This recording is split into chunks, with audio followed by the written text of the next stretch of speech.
સુરતમાં વધુ 3 ગુલ્લીબાજ શિક્ષકોને નોટિસ ફટકારાઈ છે। શિક્ષણ સમિતિની જાણ બહાર ત્રણેય વિદેશ પ્રવાસે।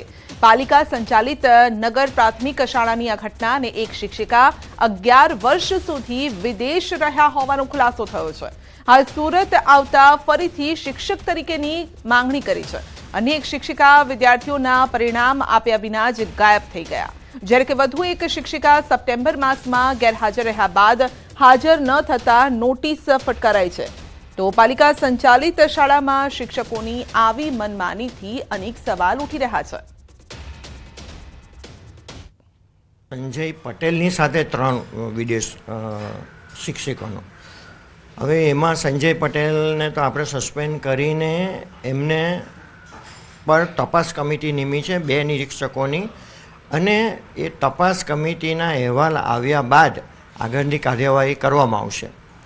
બીજી એક શિક્ષિકા બેન છે કે જેઓ સપ્ટેમ્બર મહિના સુધીની અર્ધ કપાતની રજા લઈને વિદેશ ગયા હતા, જેઓ હજુ સુધી હાજર થયા નથી। નર્મદાના સાગબારા તાલુકાના ખોચરપાડા ગામની પ્રાથમિક શાળાને ગ્રામજનોએ ફરી તાળાબંધી કરી છે। સ્કૂલના શિક્ષિકા નયનાબેન તડવી ક્લાસમાં બેસી રહે છે અને વિદ્યાર્થીઓને અભ્યાસ ન કરાવતા હોવાનો ગ્રામજનોએ આક્ષેપ કર્યો છે। વધુમાં આ શિક્ષિકા ગ્રામજનો સાથે ખરાબ વર્તન કરતા હોવાનો દાવો કરાયો છે। શાળાને તાળાબંધી કરાતા 74 બાળકો અભ્યાસથી વંચિત બન્યા છે। જો કે ગ્રામજનોએ શિક્ષિકાની બદલી ન થાય ત્યાં સુધી શાળા બંધ રખાશે તેવું જણાવ્યું છે। સ્થાનિકોએ અગાઉ 2 સપ્ટેમ્બરે પણ સ્કૂલની તાળાબંધી કરી હતી। જે નયનાબેન ખોચરપાડા પ્રાથમિક શાળામાં ફરજ બજાવે છે, એમનું જે બિહેવિયર છે તે અમારા ગામને ખરાબ લાગ્યું। અમારા બાળકોના શિક્ષણ પર અસર પડી। આજ બાળકો એમના ક્લાસમાં બેસવા માંગતા નથી અને ક્લાસ ખાલી હોય છે।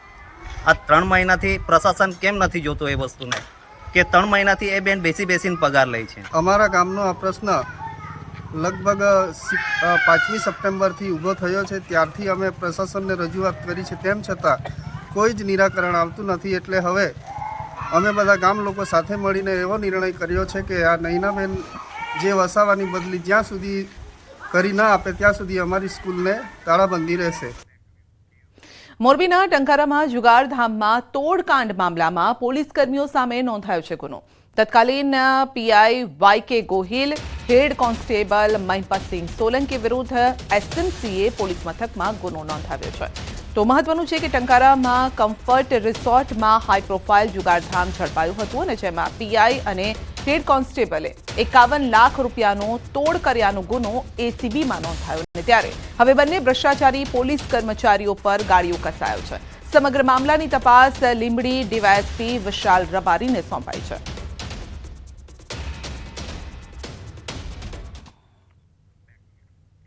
એકત્રીસ ડિસેમ્બર નજીક આવતા જ બુટલેગરો સક્રિય થઈ જતા હોય છે અને ત્યારે બોટાદના ઢસા નજીક દારૂ ભરેલ આઈસર ઝડપાયું છે। 661 પેટી દારૂ, જેની અંદાજિત કિંમત 38 લાખ છે। દારૂનો મસમોટો જથ્થો સ્ટેટ મોનિટરિંગ સેલ દ્વારા ઝડપી પડાયો છે। પોલીસે દારૂ તેમજ આઈસર મળી અને કુલ 63 લાખનો મુદ્દામાલ જપ્ત કર્યો છે, તેમજ આગળની તપાસ પણ હાથ ધરાઈ છે। તો 31 ડિસેમ્બર નજીક આવતા બુટલેગરો સક્રિય થઈ જાય છે અને અન્ય રાજ્યોમાંથી ગુજરાતમાં દારૂ ઘુસાડવા અવનવા કિમિયા અપનાવતા હોય છે, પરંતુ પોલીસ તેમના દરેક ઇરાદા નાકામ કરી દે છે। બુટલેગરોને શકંજામાં લેવા માટે પોલીસ પણ સતર્ક છે। 10 ડિગ્રી વચ્ચે કડકડતી ઠંડીમાં પણ પોલીસ રાજસ્થાનથી ગુજરાત તરફ આવતા વાહનોનું સઘન ચેકિંગ કરી રહી છે। ધાનેરા તાલુકાની 3 જેટલી આંતરરાજ્ય ચેકપોસ્ટ પર પોલીસ દ્વારા સઘન ચેકિંગ હાથ ધરાયું છે। પોલીસ દ્વારા દિવસ રાત ચેકપોસ્ટ પર ખડે પગે રહી અને રાજસ્થાનમાંથી ગુજરાતમાં પ્રવેશતી તમામ ગાડીઓનું ચેકિંગ કરવામાં આવી રહ્યું છે। શંકાસ્પદ ગાડીઓની પૂછપરછ પણ હાથ ધરાઈ છે। પોલીસની હદમાં 3 આંતરરાજ્ય ચેકપોસ્ટો આવેલી છે, અનાપુર, છોટા, વાસણ અને સાંચોર। અત્યારે વધુ પડતા માણસો ચેકપોસ્ટો પર તૈનાત કરીને તમામ વાહનો સઘન રીતે ચકાસવા તેમજ કોઈ પણ પ્રતિબંધિત વસ્તુ ગુજરાતમાં ન પ્રવેશે તેની ખાતરી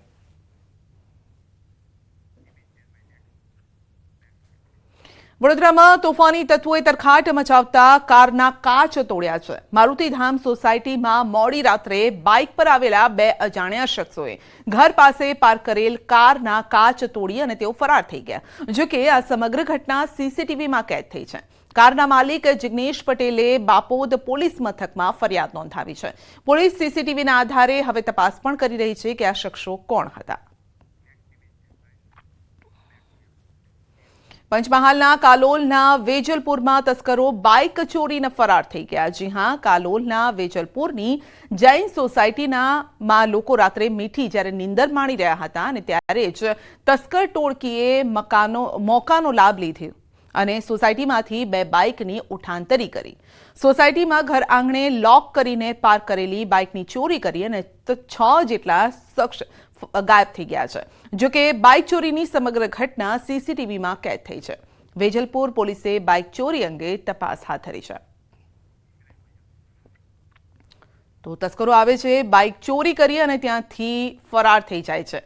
ઘર આંગણે જ લોક કરેલી હતી આ બાઇક અને ત્યાંથી જ 6 જેટલા શખ્સ ત્યાં આવે છે અને બાઇક ચોરી અને જતા જોવા મળી રહ્યા છે. સીસીટીવીના આધારે હવે તપાસ હાથ ધરાઈ છે. સુરતના પાંડેસરાથી બે ચેઇન સ્નેચર ઝડપાયા છે. સુરત ક્રાઇમ બ્રાન્ચે પાંડેસરાના વડોદ ગામેથી ચેઇન સ્નેચરની ધરપકડ કરી છે. આરોપી મોહિત પટેલ અને રાહુલ કુમાર ઉર્ફે રંગાની ધરપકડ કરાઈ છે. આરોપીઓ પાસેથી 12 સોનાની ચેઇન, બાઇક સહિત 12,85,000નો મુદ્દામાલ જપ્ત કરાયો છે.